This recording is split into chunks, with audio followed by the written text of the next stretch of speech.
9 grada.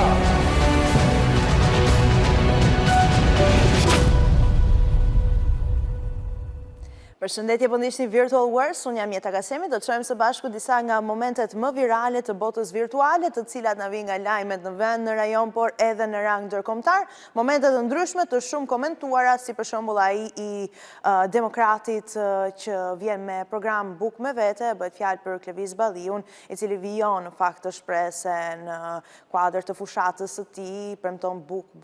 Le të shohim edhe këtë video të postuar nga kryeministri Edi Rama, një lloj ironizimi kundrejt Klevis Balliut. Të gjitha gjëra që ti nuk i bëre për 12 vite. Ti nuk ke si ta kuptosh mjerimin dhe varfërimin e shqiptarëve. Shqiptarët të kanë kuptuar ty dhe të kanë prerë biletën. Nisjen e ke me 11 maj. Deputeti u hoq nga lista.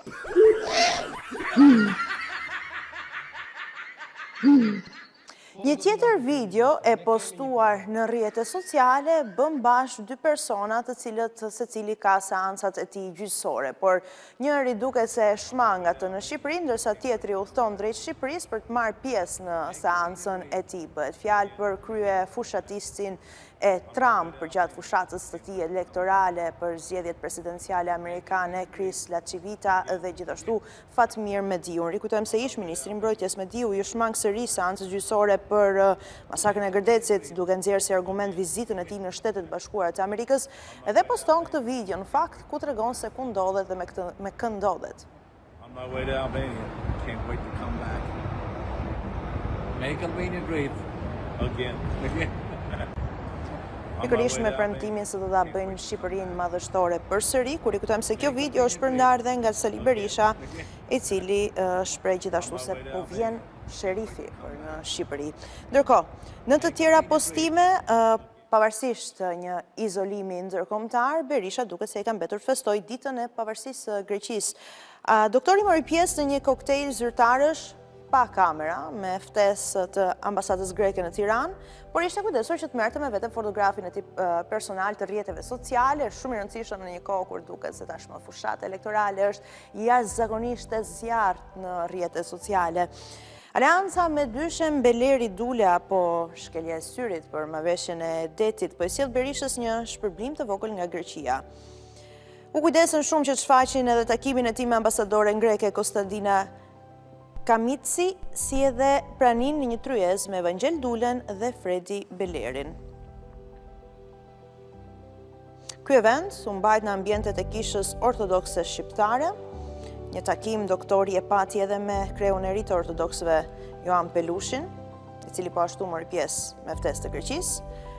Rikujtojmë se pak muaj më parë, kisha ortodokse shqiptare në ceremoni martore të Anastasia Nulatos fali Berishën dhe i rezervoi një vend në rreshtin e parë, në kraun e djathtë të kryeministit grek Kyriakos Mitsotakis, ndonse ky i fundit e ka shmangur disa herë atë si në Tiranë dhe në Athinë.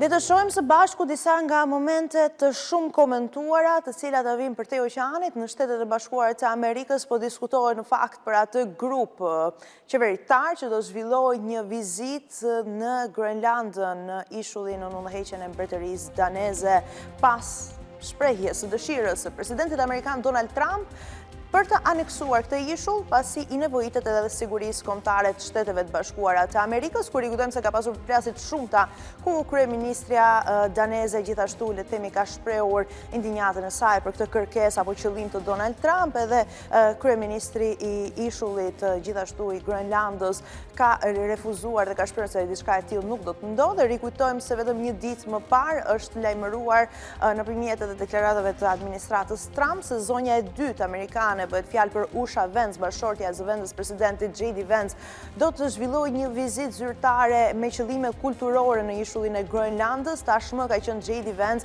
i cili pas le të themi replikave dhe zemërimit shumt për vizitën e planifikuar që do të ndodhte të njëjtë të bashortes së tij, ka shprehur në rrjetet sociale se do të jetë në krah të saj për të zhvilluar këtë vizitë në Groenlandën, pasi kryeministri i vendit deklaroi se Shtetet e Bashkuara të Amerikës po na bëjnë presion dhe po na tregojnë muskujt me këtë vizitë, kur i kujtojmë se do të jenë edhe disa zyrtarë të tjerë të administratës Trump që do të marrin pjesë përgjatë edhe qëndrimit të Usha Vance, tashmë edhe JD Vance në ishullin e Groenlandës. Nëpërmjet edhe një postimi në platformën X, JD Vance shpreh se do t'i bashkohen bashkëshortes sime.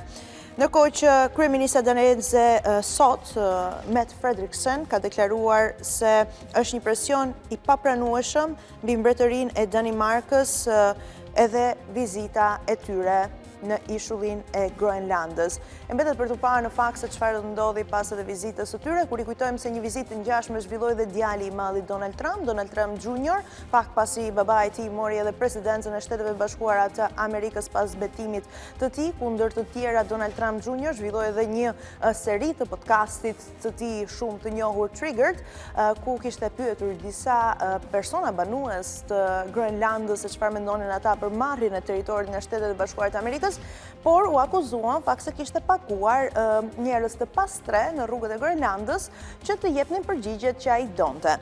Ndërkohë, një tjetër moment në fakt që po komentohet ka të bëjë edhe me vrasjen e disa gazetarëve në Belgorod të Rusisë. Televizioni shtetëror rus lajmëroi në fakt edhe se një prej personave të cilët vdiqën si pasojë shpërthimit të një mine ukrainase ishte edhe kjo korrespondente që shohim në ekran në këto momente, Ana Prokofjeva, korrespondente lufte për Pervi Kanal, ku deklarohet sipas e televizionit shtetëror rus se ajo u vra në krye të detyrës, gjithashtu një gazetar, një kameraman dhe një shofer u vra në Ukrainën lindore sipas edhe gazetës ruse Izvestia dhe rrjeti televiziv shtetëror Zvezda.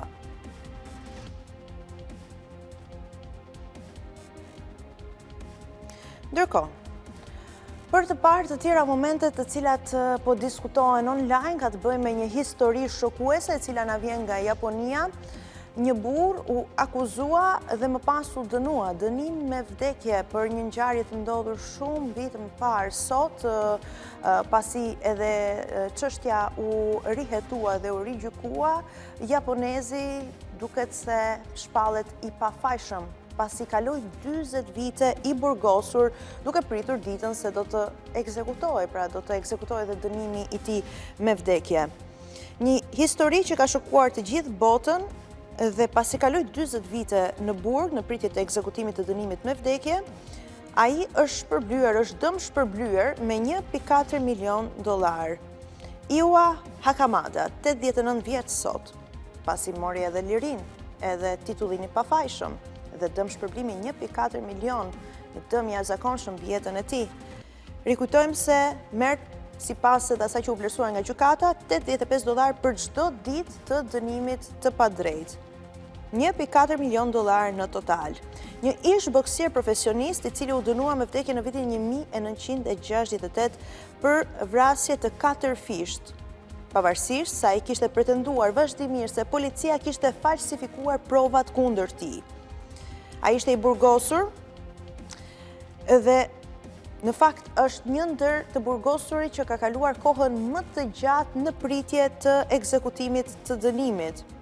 Një test i ADN-s vërtetoi se rrobat, të cilat mbanin edhe njolla gjaku, që u përdorën si provë kundër tij, ishin manipuluar pas ngjarjes.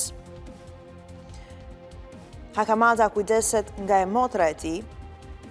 Ai u arrestua pasi shefi i tij, gruaja e shefit dhe 2 fëmijët e tyre u gjetën pa jetë të vrarë me thik në shtëpinë e tyre.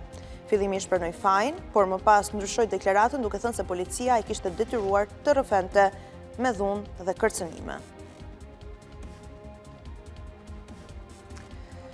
Ndërkohë, stafi i Spitalit Agostino Gemelli të Romës, ku Papa Francesku qëndroi i shtruar teksa merrte dhe kujdesin shëndetësor si pasojë e rëndesës së tij shëndetësore, japin për herë të parë disa deklarata mbi mënyrën se si ata kanë marrë vendime, por edhe disa backstage prapa skena të ndërveprimit të Papa Franceskut me stafin e spitalit. Një moment përcaktues për shëndetin e Papa Franceskut, që bëri që stafi mjekësor të konsideronte ndërprerjen e trajtimit të papës dhe lënien e tij që të ndahej nga jeta gjatë qëndrimit të tij në spital, pas edhe sëmundjes pneumonisë rënd që ai duke se vuan për vitesh tashmë.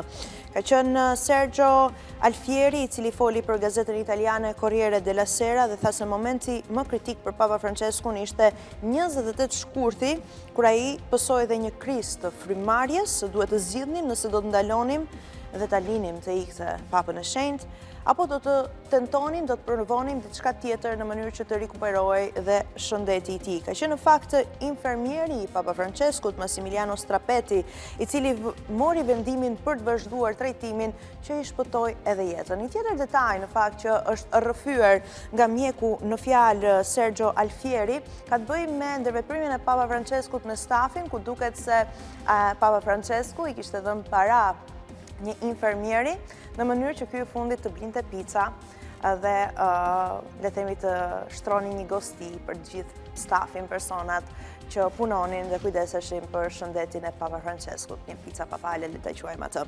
Ndërkohë, të tjera momente që janë bërë virale, do të shkojmë në protestat e zjarta, të gjalla, të cilat po zhvillohen në Stamboll, por edhe në qytetet të tjera të Turqisë, pas arrestimit të kryebashkiakut të Stambollit Ekrem İmamoğlu.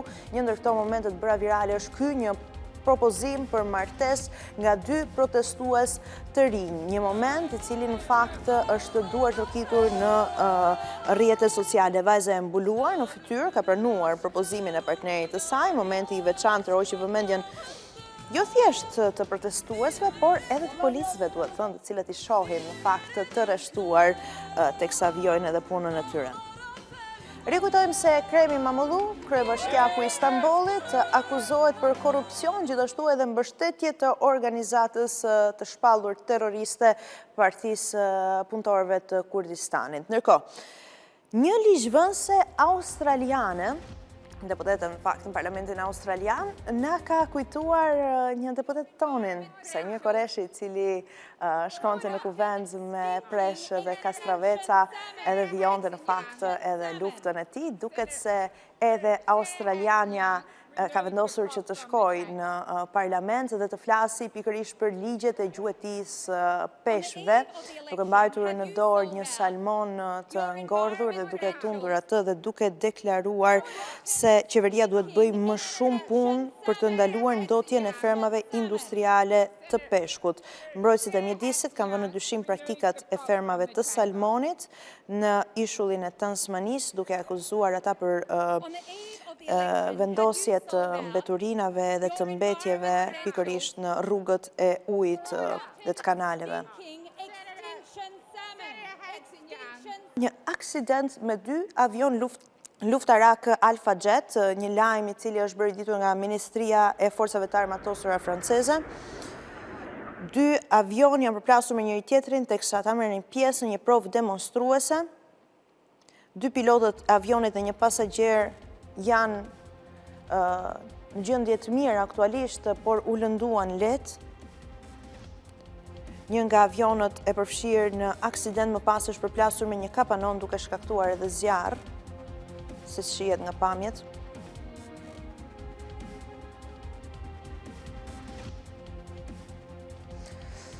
Ndërkohë, në botën virtuale po diskutohet në fakt edhe për ndarjen e parakohshme nga jeta të drejtuesit ekzekutiv të një nga kompanive më të mëdha të telefonave inteligjent dhe jo vetëm të teknologjisë. Bëhet fjalë për Han Yong-hee, i cili është ndarë nga jeta në moshën 63 vjeçare papritmas pas një arresti kardiak. Han Yong-hee njihet pikërisht për punën e tij si drejtues ekzekutiv i kompanisë Samsung.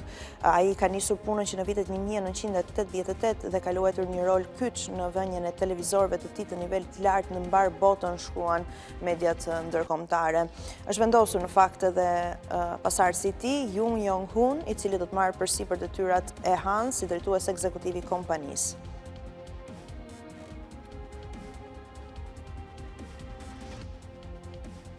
Dhe me këtë informacion kemi ardhur në përmbyllje të Virtual Wars. Unë ju rikujtoj se mund të na gjeni në rrjetet tona sociale, ju ftoj të na ndiqni në webfaqen abc-news.al, gjithashtu edhe në radio në frekuencën 105 FM.